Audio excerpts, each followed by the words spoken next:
Com relação aos princípios do CQB, o primeiro deles, tá, é a atuação mínima, a célula mínima do CQB é a dupla. Então, quando a gente fala do CQB one man, do CQB individual, a gente está falando de uma exceção, um desdobramento que não deveria estar acontecendo, porém teve que acontecer. O que eu quero dizer a respeito disso? Eu, por exemplo, eu sou um protetor do lar, mas a minha mulher não é policial. Tem uma noção de tiro, tem uma noção de defesa pessoal, mas não se compara as habilidades que ela tem com as minhas habilidades. Meu filho já é um jovem adulto, está quase com 18 anos, também tem algumas habilidades de defesa pessoal, também sabe atirar. Minha filha de 13 anos também sabe atirar e também já treinou um pouco de arte marcial. Mesmo assim, juntando os três ainda não dá o que eu tenho de habilidades. Óbvio, né? Eu tenho uma vida de construção de habilidades linkadas ao combate, tenho experiência, então não se compara. Vivo isso, é meu estilo de vida.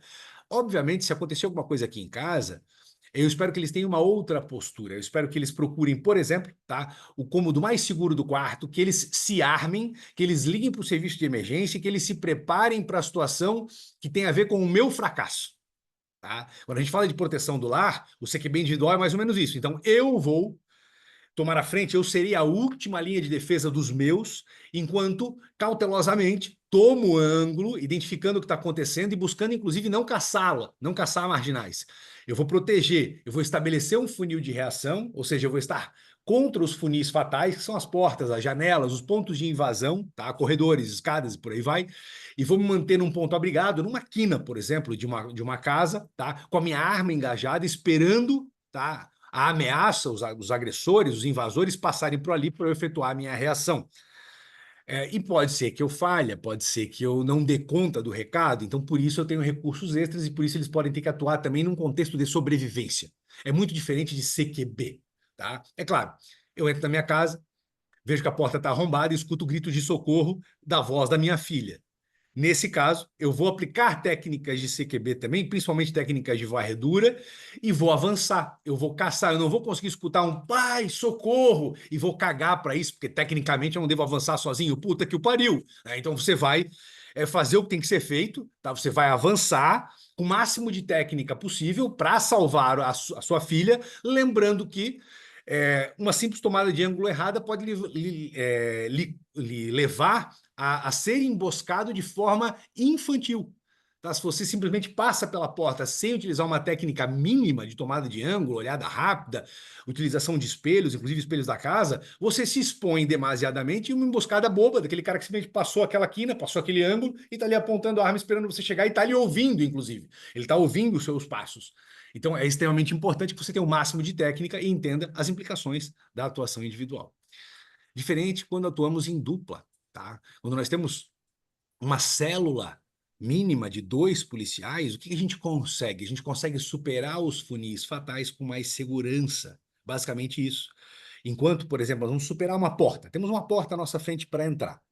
For uma porta, por exemplo, de centro, ou uma porta que não é bem uma porta de canto, tá? A porta de canto é aquela colada numa parede, então é mais fácil de varrer. A porta de centro, ela vai abrir para 2 ângulos, tem ângulo à esquerda e ângulo à direita. Para você superar essa porta sozinho, você vai tomando o ângulo e vai tendo que dar pescoçada, né? Você vai olhando para o seu lado principal, enquanto você está ali fatiando e dando pescoçada. Essa pescoçada ela tem um delay, pode ter movimentação. Quando você atua em dupla, enquanto você está tomando de um lado, o outro está cobrindo suas costas e tomando o ângulo de outro. Uma possibilidade técnica. Claro, não estou falando de invasão tática aqui, estou falando de entrada coberta, né? Quem conhece do assunto sabe do que eu estou falando e quem não conhece já vai conhecer.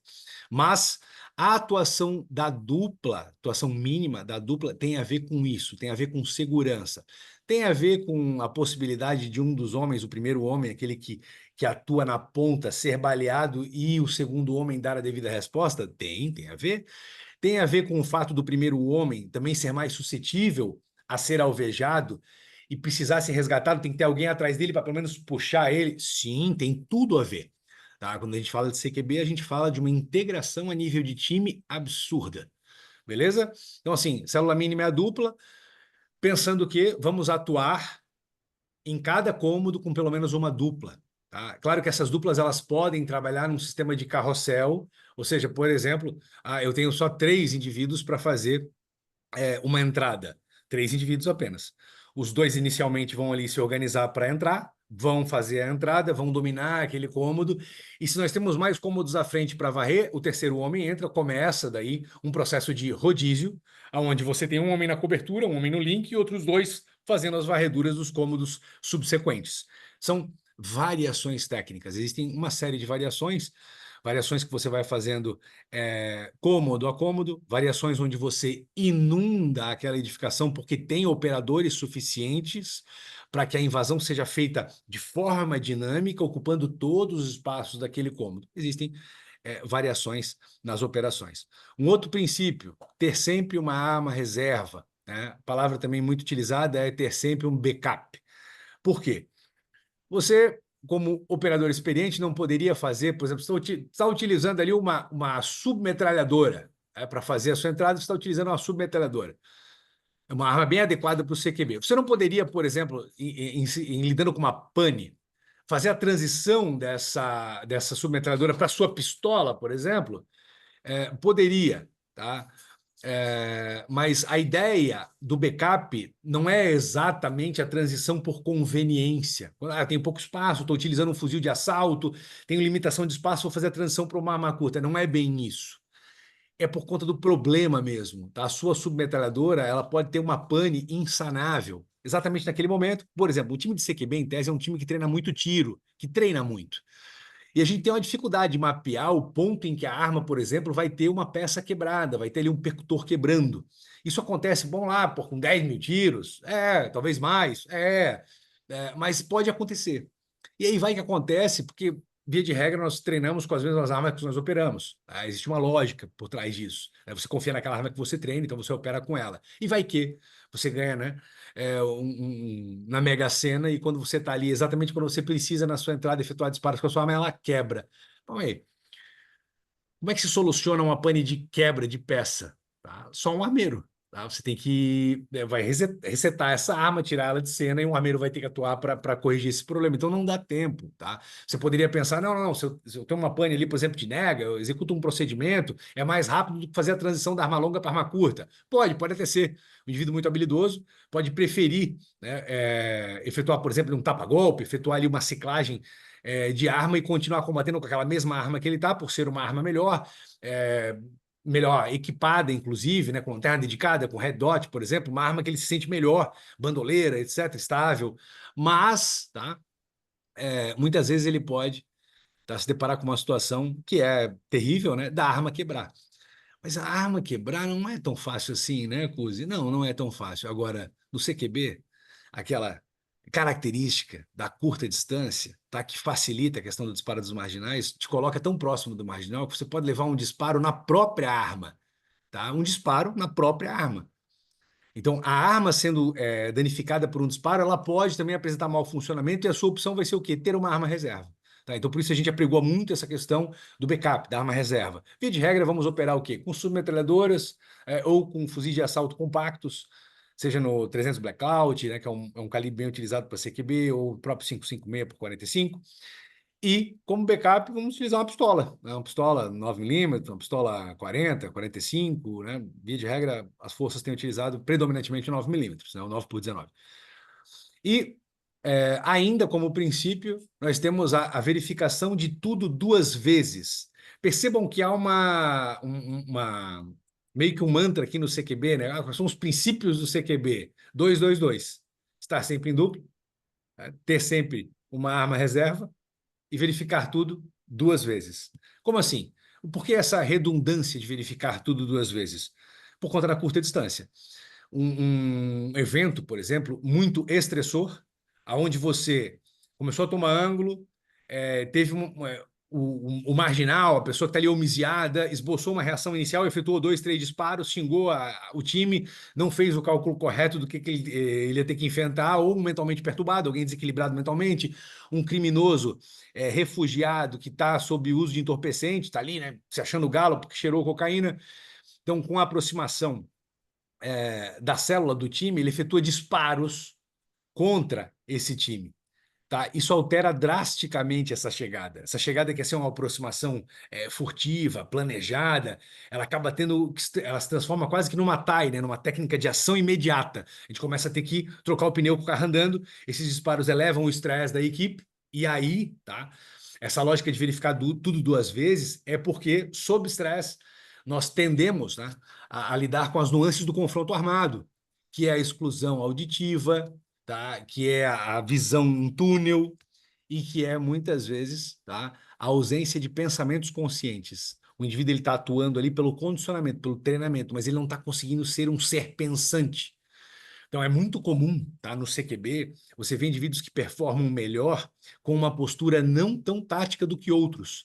Às vezes o cara está ali bolinha, joelho flexionado, calcanhar planta ponta, cotovelinho fechado, tomando o ângulo da forma que ele treinou, bem formatado, mas o cérebro dele está contraído, ele está sob muito estresse. Outro cara está mais relaxado, tecnicamente você acha ele até meio despojado, tá? Mas ele está mais solto, ele está olhando o todo, ele está com uma visão periférica ampliada, podendo fazer uma análise clara do todo, e muitas vezes esse indivíduo que aparentemente é meio indecente, ele é o mais assertivo.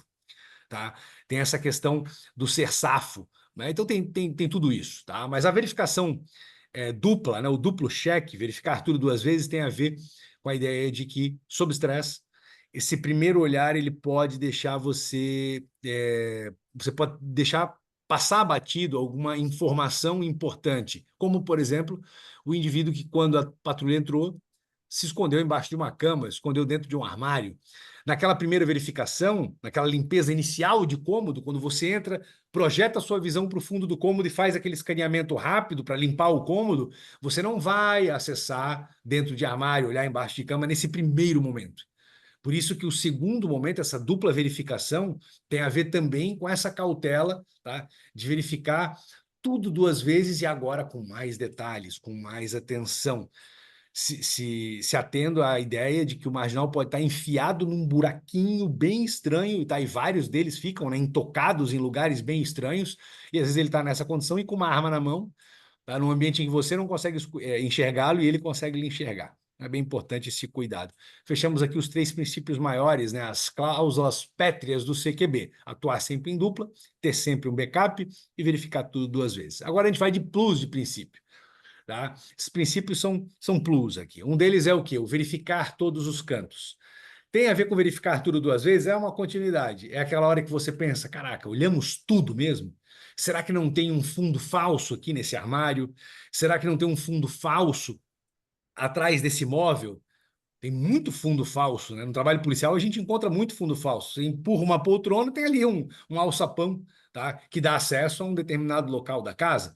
Da mesma forma, como plus, tá, dos princípios, a gente tem ali a atenção especial para portas. Quando eu falo atenção especial para portas, eu falo de aberturas em geral, tá? Portas, janelas, os funis fatais. O que é essa atenção especial? Prioritariamente, é não permanecer parado num funil fatal. É você, numa entrada, parar na porta. É numa entrada você parar na janela, você ficar espiando, meter o pescoção para olhar a janela. Por quê? Porque, naturalmente, quem está dentro de uma edificação que está na iminência de ser invadida, vai esperar que o Hulk vai invadir a casa dela pelo teto, quebrando a laje? Não, né, porra? O cara vai esperar o quê? Que alguém vai entrar pela porta, que alguém vai entrar pela janela, vai utilizar uma abertura. Então, é esse o ponto em que a equipe tem que estar mais conectada, tá? Você tem que estar muito mais atento às portas, às janelas, aos corredores, às escadas, aos funis fatais, onde esse conceito a gente vai explorar um pouquinho mais à frente, tá? Então, com isso a gente fecha os princípios e os dois plus ali do CQB, e a pessoa que absorve isso e aplica isso, por mais que ela tenha um desenvolvimento individual técnico não tão bom, tá? Ela já está muito à frente.